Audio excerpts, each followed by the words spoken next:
Bonjour à tous, j'espère que vous allez bien. Nous allons découvrir une étrange créature qui est une méduse qui semblerait être immortelle dans la suite de la vidéo. La Turritopsis nutricula, voici le nom savant de cette méduse, à peine 4 à 5 mm, 80 tentacules. Originaire de la mer des Caraïbes, cette espèce est aujourd'hui bien plus répandue géographiquement. La Turritopsis a été découverte en 1988, ce n'est qu'en 1996 que les scientifiques ont mesuré son incroyable potentiel.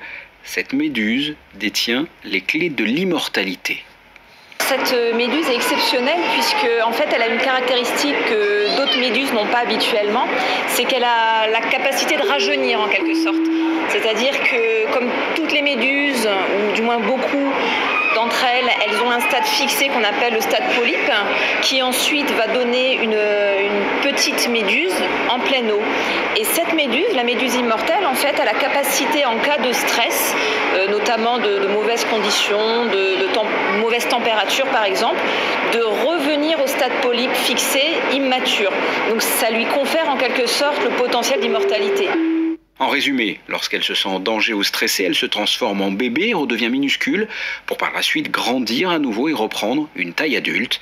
Cette méduse immortelle est donc capable d'alterner les cycles de vieillissement et de rajeunissement, potentiellement à l'infini. C'est une première au musée océanographique. Les visiteurs peuvent désormais se retrouver à quelques centimètres de l'immortalité. En effet, nous pouvons déceler au travers de la nature des vérités divines, comme nous l'informe le texte biblique dans Romains chapitre 1er verset 20, 1 Corinthiens chapitre 11 verset 14, etc. Sachant que l'immortalité d'Adam était conditionnée par la consommation du fruit de l'arbre de vie et l'abstention du fruit défendu, selon Genèse chapitre 3 de la version de la Septante et le rouleau d'Adam.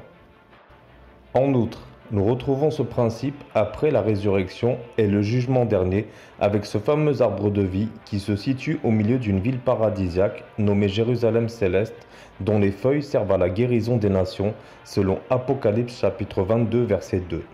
Et en conclusion, pour obtenir la vie éternelle, il suffit de donner sa vie au Christ et prendre la sienne. Car Bouddha demande de suivre le chemin. Muhammad déclare qu'il n'est pas le chemin et Jésus affirme qu'il est le chemin, la vérité et la vie. Merci pour votre attention et merci aussi par avance de vous abonner, partager et liker.